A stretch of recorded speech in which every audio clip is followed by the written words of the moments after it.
Hello folks, welcome back to another tier list. I remember that I've also played Sekiro, right? So might as well do a tier list for that one, because the last two tier list videos actually did pretty well. So the bosses here are in no particular order.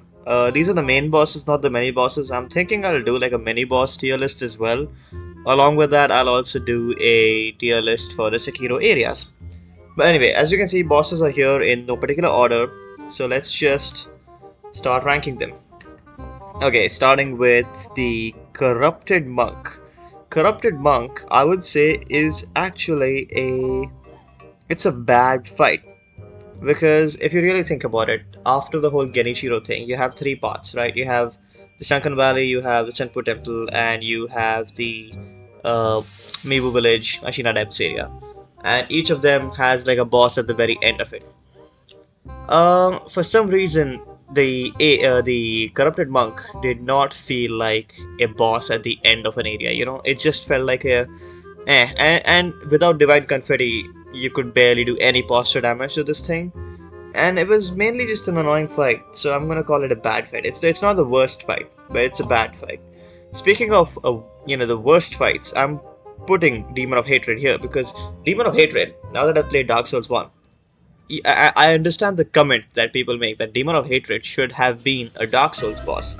It does not belong in Sekiro, and they're right, it really doesn't belong in Sekiro. Alright, so let's see. Divine Dragon. Divine Dragon was not satisfying at all, but it was not meh either, because I think the whole point of the fight was for it to look pretty, and they delivered that pretty well. So I will give it an alright. Okay. Emma's fight was it was oddly satisfying in a sad way, because in the Shura ending, like obviously you become so close to her, right? And then you have to fight her. It's a satisfying fight if you really wanted to go for the Shura ending. If you did the Shura ending on your first playthrough, then I don't know, maybe you guys just you would have felt something like, oh shit, why? But in this case, I kind of understand it. I don't know why. I like it. It's a satisfying fight.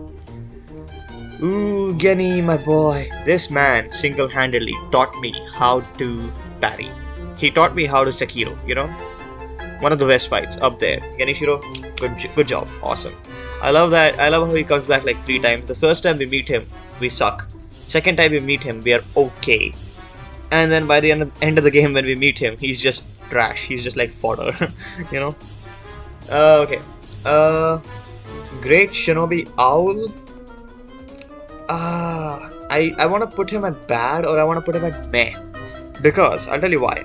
You're fighting your own dad, right? And he's, I understand that it's the Shinobi way. Like, he's doing whatever, you do as a character. But then, this fight is super slow.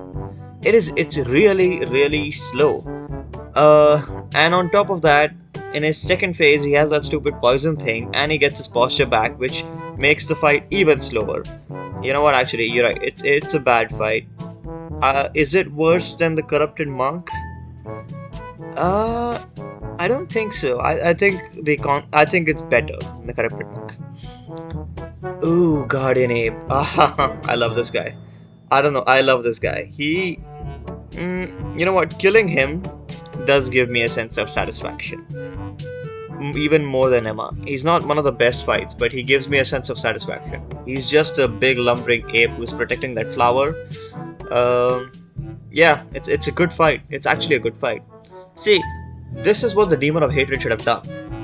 Like, both of them are like beast type monsters, right? But then the ape still feels like a Sekiro boss, but the Demon of Hatred really does not feel like that. Gyobu Oniwa. I listened to the English version. That was amazing. The voice actor really did a good job. Gyobu, he's like the first boss you meet, right? First main boss. And at that time, you still haven't got parrying down. You kinda suck. Which is why, even if you don't parry, if you just hold the block button, nothing's gonna happen to you. Gyobu is specifically designed for you to understand that blocking is more important than dodging. I like that. It is a satisfying fight. You know what? It's a satisfying fight. it's the first fight that you really feel like a major sense of accomplishment when you kill him. Like, okay, I'll tell you this. Chained Ogre boss is actually the worst boss of the game for me. I hate the Chained Ogre the most. I do not like any other boss. Sorry, more like I don't hate any other boss more than the Chained Ogre. After I beat the Chained Ogre, I did not feel satisfied. I just felt exhausted. Gyobu was like the first boss where you actually feel, oh shit, I did good. I did good. You know? Okay, Headless Ape. This thing has... Whew, it's all well and good until the girlfriend falls down, right? When she drops on you, and then you gotta deal with two apes at the same time. This fight, in my opinion, should not have existed. It should not have existed. It's not a bad fight. It's a good fight. It's an alright fight, but... See, it's definitely not meh. I would not give it a meh. It's an alright fight. But it should not have existed. Every time I'm doing a playthrough of Sekiro, this is the fight that I'm most not happy about doing. Not because I can't beat them, I can beat them. But it's just like a obstacle that does not need to be there. Okay. Old Ishin. Old Ishin is an alright fight. Because, okay, I'll have you know, I'm not even joking when I say this. Personally, I think the Old Ishin is tougher. The Old Ishin is actually tougher because it's his second stage. First stage is the easiest shit in the world, but the second stage always gets me. Even to this day, whenever I try to fight him, I can't guarantee that I will survive the second phase. The first phase, the young Ishin, I got his moves down. I can beat him any day. Like he cannot touch me. I mean he can, but you get the idea. I do feel like young Ishin is much easier. Old Ishin is much tougher. So I think that's the game's way of punishing you for doing the Shura ending. But it's the game's way of punishing you, like for cutting down the entire length of the game, you get a tough boss at the end, you know? So, actually, why am I putting Emma above? You know what, Emma is alright. Ishin is satisfying. Yeah, that's much better. Okay, Lady Butterfly. I'll do the final boss last. Lady Butterfly, meh, honestly. It's because, not because I have to put something in meh, but because it really is a meh fight. It's, how do I say this? The fight doesn't teach you anything. All you really do is, if you know how to deflect, you deflect her attacks, or you just, dodge, attack, that works. And then in the second phase, you just have to keep running around to avoid the spirits until they disappear, and then go back to doing what you're doing. It doesn't feel like a good conclusion to the Hirata Estate thing. It just feels alright, honestly. It's a meh fight. She is pretty cool. As a character, she is cool, but then I feel like she could have been something more, I don't know why. That's just my personal preference. Obviously, putting Ishin up here. Wait, is Ishin better than Genichiro? Yes. This is the best boss fight one of the best boss fights I've ever done in the history of boss fights. So, Ishin, good job. What a guy. I had to use every single thing I learned from the game in order to beat him.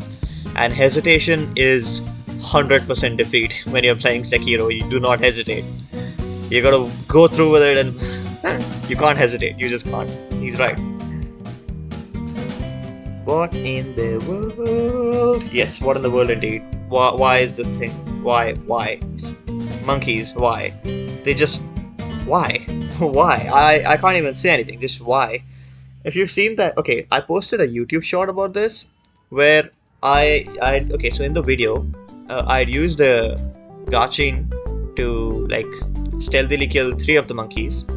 But then the 4th monkey is always... Somehow, I can't seem to sneak up on him.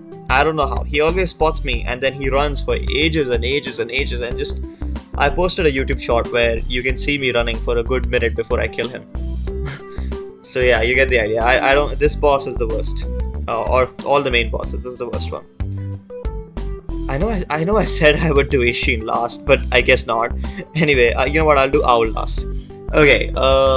So the True Monk. True Monk is a. It's an alright fight. I would rather. Oh, sorry. It's an alright fight. I would rather fight Emma over this thing. Yeah. Yeah, that seems like a good place for it. And finally, the young owl, who looks no different from the old owl. Young owl fixed everything that I found wrong with the old owl fight. Young owl is fast, agile, and he still jumps away like the ninja is supposed to, like a shinobi is supposed to. He has all your moves. He has the Mist Raven in the inner fight. He has, like, he has everything. So I really like his fight actually. I like his fight a lot. I don't know whether to put him here or whether to put him here. He definitely comes like in between these two. I would say he's satisfying because I don't want him to interrupt the grandson and grandfather bond going on here. So yeah, that's about it. That is my Sekiro all main bosses tier list. So yeah, so be sure to check out my future tier lists, which are going to be Sekiro areas and Sekiro mini bosses, and also keep a lookout for future uploads in the Dark Souls 2 series. Alright, I hope you enjoyed. And please like, subscribe, blah blah blah, you know what to do. And I am ending it here. See ya later.